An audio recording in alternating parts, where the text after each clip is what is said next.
tot ce am, mai scump pe lume sunt copiii mei.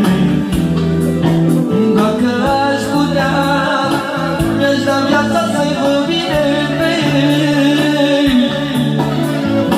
Am muncit ca lor să nu le lipsească nimic, și tot ce-am avut mai bun mereu le-am oferit.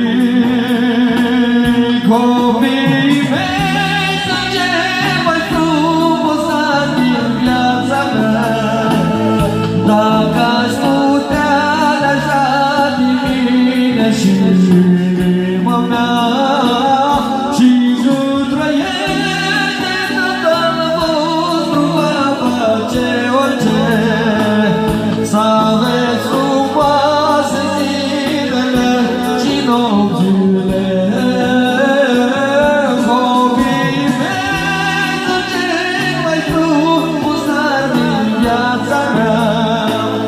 Dacă aș putea, le-aș da din mine și inima mea, și când trăiește Tatăl vostru va face orice să